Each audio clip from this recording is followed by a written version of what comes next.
En août 1945, la Seconde Guerre mondiale a été amenée à son apogée glaçante en deux éclats brillants et aveuglants de chaleur et de destruction dans les villes japonaises d'Hiroshima et de Nagasaki. Mais alors qu'un chapitre de l'histoire se terminait, un autre commençait. Celui de la menace d'un conflit armé nucléaire. Les armes nucléaires ont changé à jamais les règles de la confrontation mondiale. Non seulement elles avaient le potentiel d'infliger plus de dommages à un ennemi que toutes les autres armes utilisées dans l'histoire de la guerre combinée, mais elles irradieraient également la Terre, empoisonner l'atmosphère et détruire l'environnement à tel point que de vastes zones de terre deviendraient inhabitables pendant peut-être des milliers d'années. Le monde n'avait jamais connu une telle puissance destructrice et on espérait que la peur de telles armes mettrait fin aux conflits mondiaux. Cela a été appelé la dissuasion nucléaire. Au lieu de cela, il a créé une course aux armements qui a abouti à un énorme stock de ces armes, au point où nous avions une puissance destructrice suffisante pour tuer chaque dernier homme, femme et enfant sur Terre plusieurs fois. Mais construire de telles armes n'est que la moitié de l'histoire. Ils étaient inutiles, à moins qu'ils ne puissent être livrés sur une cible. Alors que la guerre froide débutait après la Seconde Guerre mondiale, cela impliquait des bombardiers. Le premier bombardier nucléaire était bien sûr le Boeing B-29 Super Fortress qui a largué les bombes atomiques sur le Japon, mais cet avion n'a jamais été conçu pour ce rôle et a dû être modifié pour le rendre approprié. Les premières bombes atomiques étaient d'énormes armes pour l'avion à transporter, pesant environ 10 000 livres, mais il ne suffisait pas simplement de les transporter en altitude. Le bombardier devait encore voler suffisamment haut et suffisamment vite pour échapper à l'explosion et à l'onde de choc qu'elle produisait, qui pouvait littéralement secouer un avion en morceaux. Au fur et à mesure que les bombes devenaient de plus en plus puissantes, les exigences en matière de performance des bombardiers augmentaient également. L'ère des super-bombardiers était arrivée. En 1947, l'armée de l'air des États-Unis a obtenu son indépendance de l'armée américaine, et parmi les nouvelles branches formées dans ses rangs se trouvait le commandement aérien stratégique connu comme SAC. SAC était responsable des flottes de bombardiers lourds de l'Air Force, et cela incluait la livraison de l'arsenal nucléaire du pays. Le général Curtis LeMay a été placé à la tête de la nouvelle branche, et il a fait comprendre à ses hommes qu'en maintenant la force la plus destructrice de la planète, il prévenait donc la guerre par le concept de dissuasion. Dans cette optique, il a choisi la devise « La paix est notre profession pour une organisation qui, même à sa conception, avait plus de puissance de feu potentielle que dans toute la Seconde Guerre mondiale sous son contrôle personnel. » La première tâche pour LeMay était de rééquiper les unités avec des bombardiers plus récents et plus adaptés à la mission que le B-29. En attendant, des améliorations ont été apportées au B-29, qui comprenait de nouveaux moteurs plus puissants. Ces avions mis à jour ont été désignés B-50 dans le cadre d'une ruse de Boeing et de l'Air Force pour convaincre le Congrès qu'il s'agissait de tout nouveaux avions afin d'obtenir un financement pour eux, ce qui était moins probable s'ils étaient toujours appelés B-29. Mais les B-50 manquaient de la véritable portée intercontinentale nécessaire pour que le commandement aérien stratégique puisse attaquer l'ensemble de la vaste Union soviétique depuis les États-Unis. Et donc, ils devraient être déployés à partir de bases avancées dans des pays alliés plus proches de leurs cibles en période de tension accrue. Le premier bombardier à véritablement donner au commandement aérien stratégique sa portée mondiale était l'impressionnant Convair B-36, surnommé Peacemaker. Même selon les normes d'aujourd'hui, le B-36 est une machine impressionnante, mais selon les normes de la fin des années 40, c'était pratiquement de la science-fiction. Conçu au début des années 40 comme un moyen de bombarder l'Allemagne depuis les États-Unis si le Royaume-Uni tombait aux mains des nazis, il a été plutôt redessiné pour transporter l'arsenal nucléaire américain dans les années 1950. Les premières versions étaient alimentées par 6 moteurs à piston Pratt & Whitney de 28 cylindres de 3800 chevaux, mais les modèles ultérieurs comportaient 4 moteurs à réaction supplémentaire, General Electric G47 pour une poussée supplémentaire faisant du B-36 un avion de guerre à 10 moteurs, Alors que les équipages des B-36 et B-50 s'entraînaient à déverser des armes atomiques sur l'Union soviétique, de l'autre côté du rideau de fer, les dirigeants soviétiques exigeaient une réponse pour atteindre la parité nucléaire avec les Américains. Leur propre programme de bombes atomiques, qui a grandement bénéficié des espions recueillant des renseignements sur le programme américain, a été accordé la plus haute priorité, tout comme le développement d'avions pour les livrer aux États-Unis et à ses alliés en Europe de l'Ouest. Cependant, contrairement aux Américains et aux Britanniques, les Soviétiques n'avaient pas priorisé le développement de bombardiers stratégiques pendant la Seconde Guerre mondiale, préférant construire de petits avions tactiques pour soutenir directement l'armée sur les champs de bataille. Ils étaient donc en retard d'environ 5 ans en termes de technologie. Afin de rattraper le plus rapidement possible, le leader soviétique Joseph Staline a ordonné au bureau Tupolev de simplement copier le B-29 aussi fidèlement que possible. 3 B-29 ont été internés en Union soviétique pendant la guerre après avoir été endommagés lors de raids sur le Japon. L'équipe de Tupolev a tout copié jusqu'au moindre détail et il a été rapporté que certains des premiers B-29 construits par les Soviétiques, connus sous le nom de Tupolev II-4, avaient même le logo Boeing reproduit sur les pédales de leur cockpit. Cependant, ces avions n'étaient pas des copies identiques du B-29. C'était une machine légèrement plus lente, plus lourde, avec des moteurs plus puissants et mieux armés, dotée de 10 canons de 23 mm montés en paire, le long du fuselage et dans la queue. Contrairement à la commandement aérien stratégique, l'Union soviétique n'avait pas de base alliée à travers le monde où stationner le II-4. Bien qu'il avait la portée pour menacer les alliés de l'Europe de l'Ouest, l'avion devait déployer des bases rudimentaires dans les déserts de l'Arctique pour attaquer le Canada et les États-Unis, amenant les services de renseignement occidentaux à théoriser qu'en temps de guerre, les pilotes soviétiques seraient chargés de mener une mission sans retour, utilisant tout le carburant disponible pour atteindre les cibles les plus éloignées et sacrifiant leur vie pour la gloire de la mère patrie. Une fois que le II-4 s'est imposé en service, les Soviétiques ont commencé à chercher à l'améliorer, ce qui a abouti au II-80. La différence la plus évidente entre le II-80 et le II-4 était la zone de cockpit redessinée, qui présentait un design plus traditionnel en pente plutôt que l'agencement de fenêtres vitrées bombées hérité du B-29. Il est également possible que les Soviétiques aient adopté ce nouvel agencement simplement comme un moyen de le distinguer de son prédécesseur américain. Le 280 a été davantage développé en 285, qui est devenu l'expression ultime du design du B-29 et était destiné à donner enfin aux Soviétiques la portée dont ils avaient besoin pour concurrencer de manière crédible pendant la guerre froide. Propulsé par des moteurs à piston plus économes en carburant et doté d'une capacité de carburant accrue ainsi que d'une aile plus efficace, le 285 avait une portée bien supérieure à 7000 miles. 2 fois le 24, mais hélas, seuls 2 prototypes ont été construits avant son annulation.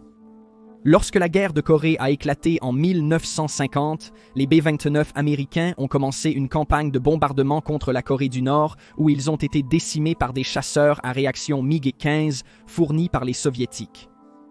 L'avenir du bombardier à moteur à piston était prévisible. Le bombardier à réaction était la machine de mort du futur. Même le B-36 Peacemaker, la fierté de l'armée de l'air des États-Unis avec son armement défensif lourd, était encore une énorme cible pour des essaims de chasseurs à réaction, et cela a même conduit à des expériences où le B-36 transporterait son propre chasseur défensif parasite qui se détacherait si le bombardier était attaqué. Le commandement aérien stratégique a introduit un bombardier à réaction en 1951, le B-47, mais il lui manquait la portée dont Lemay avait besoin. Cependant, les États-Unis avaient réalisé tôt que le B-36 devrait être remplacé dans les années 50 et ont donc émis des spécifications pour un nouveau remplacement à réaction. Convair a soumis son propre design IB-60 aux États-Unis, qui était une évolution du B-36, mais avec des ailes en flèche et 8 moteurs à réaction. Cependant, ce design a été rejeté en faveur de la proposition de Boeing et le 15 avril 1952, le premier prototype de l'un des avions les plus légendaires de tous les temps a pris son envol, le B-52 Stratofortress. Le B-52 pouvait voler plus haut, plus vite, plus longtemps et transporter plus d'armes offensives que ses prédécesseurs, et avec l'utilisation du ravitaillement en vol, il a été le pionnier du concept de maintien d'alerte en vol. Les B-52 volaient entièrement armés d'armes nucléaires près ou autour du territoire soviétique, prêts à attaquer si la guerre éclatait soudainement.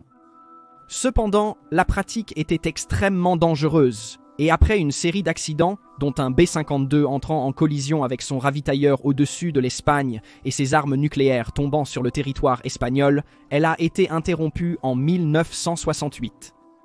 De l'autre côté du rideau de fer, en 1952, les Soviétiques ont révélé leur réponse au B-52 sous la forme du Myasishchev M4.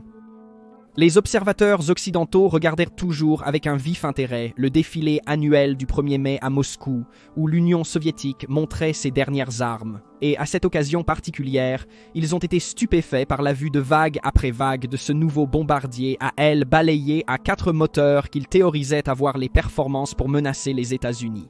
Cependant, tout cela n'était qu'une ruse. Ils voyaient en fait le même bombardier encore et encore, mais cela a laissé les Américains craignant que les Soviétiques en avaient des centaines, générant un haut niveau de peur au Pentagone. Cette peur était finalement infondée, car non seulement les Soviétiques n'ont jamais construit que 93 cadres d'avions, mais les moteurs du M4 étaient si gourmands que son rayon d'action était inférieur à ce que les Soviétiques avaient prévu. Sachant déjà cela, le bureau de design Tupolev des Soviétiques travaillait dur pour produire de nouveaux designs dans le but de rattraper les Américains. Le premier était le 216, un design à ailes balayées à 2 moteurs qui a pris l'air juste une semaine après le B-52, bien qu'il soit plus proche en performance du B-47. Fait inhabituel dans cette histoire de développement de bombardiers, le 216 a connu un succès à l'exportation, étant vendu à des alliés soviétiques tels que l'Égypte, la Libye, l'Irak, l'Indonésie et surtout la Chine qui, à ce jour, vole toujours avec une version produite localement. Connu sous le nom de Xi'an H-6, quelques mois seulement après le premier vol du 216, un autre bombardier, peut-être tout aussi légendaire que le B-52, a pris son envol sous la forme du 295, connu de l'Organisation du traité de l'Atlantique Nord sous le nom de code OURSS. Contrairement à tous les autres designs alors en cours qui adoptaient des moteurs à réaction, le 295 a plutôt utilisé des moteurs turbopropulseurs, entraînant des hélices contrarotatives pour atteindre la vitesse et, tout aussi important, la portée nécessaire à l'armée soviétique pour menacer les États-Unis. Un moteur turbopropulseur est toujours un moteur à réaction, mais au lieu de compter uniquement sur la poussée pour le propulser vers l'avant, il entraîne une hélice à l'avant et a l'avantage d'être plus économe en carburant. Les hélices du 295 tournaient souvent si vite qu'elles brisaient en réalité la barrière du son, et l'avion était si bruyant que les pilotes de chasse de l'Organisation du traité de l'Atlantique Nord envoyés pour les intercepter se sont plaints que leur rugissement couvrait le bruit de leur propre moteur à réaction. Mais il y a plus d'acteurs dans cette histoire que simplement les Soviétiques et les Américains. La Grande-Bretagne développait également ses propres flottes de bombardiers sous la forme de la V-Force. Ces 3 bombardiers, le Valiant, le Victor et le Vulcan, étaient globalement de la même classe que le B-47 et le 216, qui répondaient aux besoins britanniques puisqu'ils étaient plus proches de leurs cibles en Europe de l'Est que le commandement aérien stratégique ne l'était. Le Vulcan, avec sa gigantesque aile delta, était particulièrement stupéfiant à voir en vol, et lors de certains de ses premiers vols d'essai, le bombardier tout blanc a été signalé par des personnes au sol comme un ovni. Pour les gens de l'époque, c'était de la science-fiction amenée à la vie et jetée dans leurs cieux. Lors d'une apparition précoce au salon aéronautique de Farnborough, ces pilotes ont fait des tonneaux avec l'avion pour le plus grand plaisir de la foule et le mépris des gardiens de sécurité. Tous ces nouveaux designs étaient des avions subsoniques élevés et bien qu'impressionnants en ce qui concerne les designs de bombardiers, les leçons des B-29 sur la Corée servaient toujours à rappeler aux planificateurs militaires que les chasseurs à réaction seraient toujours plus rapides, et bien que des bombardiers comme le B-47 pouvaient voler plus haut que certains des chasseurs soviétiques au début des années 50, ce n'était qu'une question de temps avant que la technologie des chasseurs ne rattrape son retard. Pour aggraver encore les choses, c'est à cette époque, à la fin des années 50, qu'une nouvelle arme est apparue pour menacer le bombardier. Les missiles solaires ou SAM. Les SAM étaient considérés par beaucoup à travers le monde comme étant si mortels qu'ils pourraient y même remplacer totalement les combattants. Ils pouvaient atteindre n'importe quelle hauteur et vitesse à laquelle un bombardier pouvait voler, obligeant les pilotes de bombardiers à descendre à la hauteur des cimes des arbres pour les éviter, un rôle pour lequel le B-52 ou 295 n'était pas conçu. Les planificateurs militaires et les fabricants d'armes savaient qu'ils devaient répondre à ces préoccupations rapidement ou risquer que les bombardiers deviennent totalement inefficaces. Deux voies ont été empruntées pour répondre aux menaces pesant sur les bombardiers. La première consistait à ce que les bombardiers cessent d'utiliser la méthode d'attaque directe de largage de bombes nucléaires libres et utilisent plutôt des missiles nucléaires à longue portée. Les derniers permettaient de garder le bombardier attaquant hors de portée des défenses. Le B-52, 216 et 295, ainsi que les bombardiers britanniques Victor et Vulcan, ont tous adopté des missiles de croisière, mais les premières armes étaient grandes, lentes et relativement imprécises. Le Royaume-Uni et les Américains ont développé le missile Skybolt pour leur flotte de B-52 et Vulcan respectivement, qui était présenté comme un missile balistique intercontinental lancé par avion, mais c'était un système trop complexe et il a finalement été annulé. L'alternative au missile était de construire un bombardier avec des performances équivalentes ou même supérieures à celles des chasseurs qui seraient envoyés contre lui. Exploitant leur avantage technologique, l'industrie aéronautique américaine a produit le Convair B-58 Hustler, qui était conçu pour avoir des capacités de sprint supersoniques afin qu'il puisse contourner les défenses. Et une fois de plus, nous revenons à cette analogie de science-fiction. On dirait une scène tirée d'un épisode de Flash Gordon, vous ne trouvez pas? Les capacités de sprint supersonique. Eh bien que le Mach 2 ou le B-58 capable de 2 fois la vitesse du son projette puissance et performance pour l'observateur occasionnel, en réalité, il était difficile à piloter, trop complexe, nécessitait un lourd soutien de ravitailleur pour lui donner une portée effective et était plutôt sujet aux accidents. Il ne servirait que 10 ans dans l'USAF avant d'être retiré. Cependant, en même temps que le B-58 entrait en service, les États-Unis développaient déjà l'un des avions les plus étonnants à avoir jamais volé. Le North American XB-70 Valkyrie était un bombardier stratégique à longue portée à 6 moteurs, capable de voler à une vitesse incroyable de Mach 3, bien au-delà de tous les intercepteurs soviétiques en service en 1964 lorsqu'il a volé pour la première fois. En fait, les soviétiques étaient tellement alarmés par cet avion qu'ils ont commencé à développer le chasseur MiG-25 spécifiquement pour l'intercepter. Et bien que le MiG-25 puisse égaler la vitesse de la Valkyrie, il devrait planifier son attaque très soigneusement car il n'avait pas la vitesse nécessaire pour la dépasser. Les soviétiques ont également développé leurs propres équivalents au Hustler et à la Valkyrie. Miazisev a produit le M50, connu de l'Organisation du Traité de l'Atlantique Nord sous le nom de Bounder, qui promettait d'égaler le Hustler, mais lors des tests, il n'a pas atteint Mach 2 avant que le projet ne soit abandonné. Le bureau de conception Tupolev a produit le Tuving-2, qui était capable d'un sprint supersonique pour contourner les défenses ennemies, mais comme le Hustler, il était difficile à piloter et plutôt sujet aux accidents, mais il a été sans doute plus réussi que l'avion américain, bénéficiant d'une durée de service beaucoup plus longue et ayant été exporté vers des alliés tels que la Libye, qui les a utilisés pour attaquer avec succès des aérodromes français au Tchad, et l'Irak, qui a bombardé l'Iran avec eux dans les années 80. Le Valkyrie soviétique a émergé sous la forme du Sukhoi T-4, un avion beaucoup plus petit et moins avancé, mais la volonté de le développer s'est rapidement estompée à Moscou. Le 4 octobre 1957, l'Union soviétique a lancé le premier satellite artificiel du monde en orbite, à l'arrière d'une fusée qui avait été initialement développée pour transporter une bombe nucléaire aux États-Unis. Le problème presque omniprésent du développement de bombardiers ayant la portée pour attaquer les États-Unis a conduit les Soviétiques à se tourner plutôt vers la roquette à longue portée. Le 9 février 1959, le missile balistique intercontinental R-7 est devenu opérationnel dans l'Union soviétique. Et alors qu'auparavant il fallait des heures pour que les bombardiers de chaque côté atteignent leur cible, maintenant les Soviétiques pouvaient détruire une ville à l'ouest en moins d'une heure. Encore plus effrayant, ils étaient presque impossibles à abattre. Compte tenu de ces avantages et de la déception de leur programme de bombardiers, les Soviétiques ont maintenant investi la plupart de leurs ressources dans les missiles à longue portée, tout comme les Américains pour les contrer. En Union soviétique, de nombreux Tu-16 et Tu-95 se sont retrouvés à adopter un rôle de collecte de renseignements alors qu'ils étaient aux États-Unis.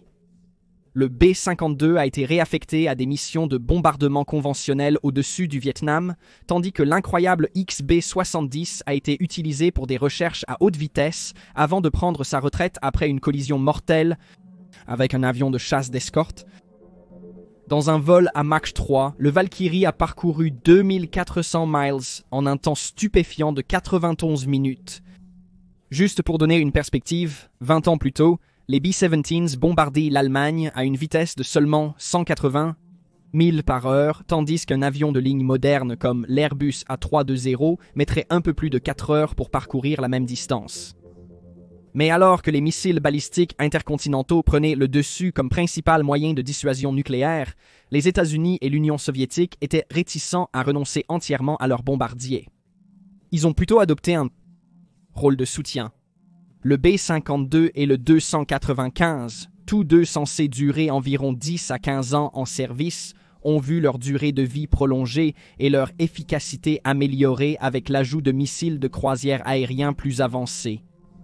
Les bombardiers offraient la possibilité de mener un échange nucléaire plus limité au lieu de l'Armageddon nucléaire total que l'on attendait des missiles balistiques intercontinentaux.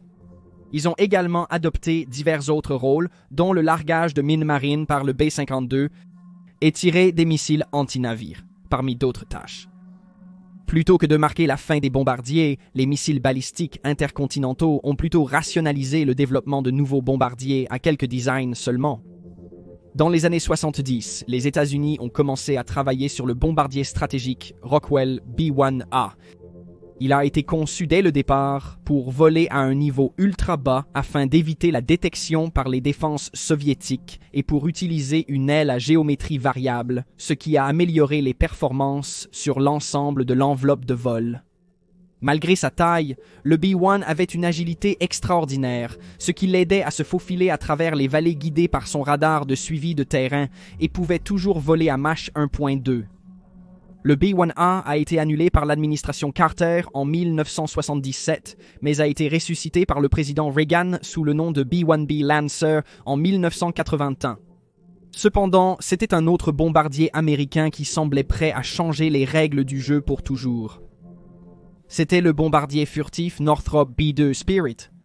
Le B-2 a été conçu pour être indétectable par le radar soviétique, annulant ainsi totalement les défenses soviétiques.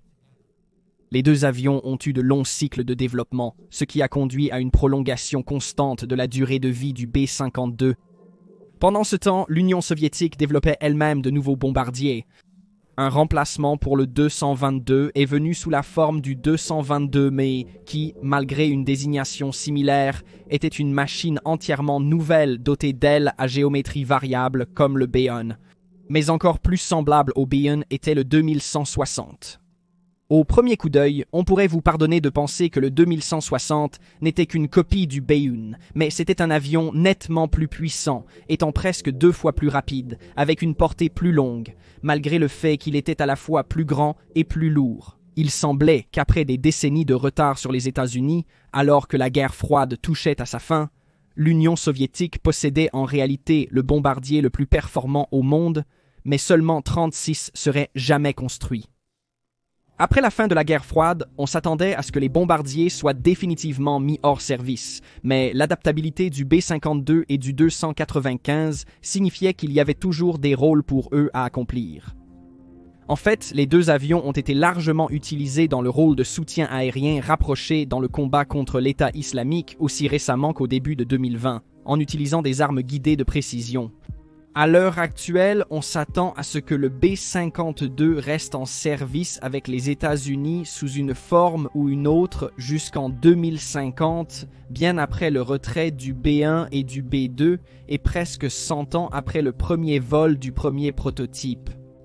Un exploit impressionnant pour n'importe quel avion, en particulier un qui était censé durer seulement 10 ans, peut-être en faisant l'exemple le plus vrai du super bombardier parfait.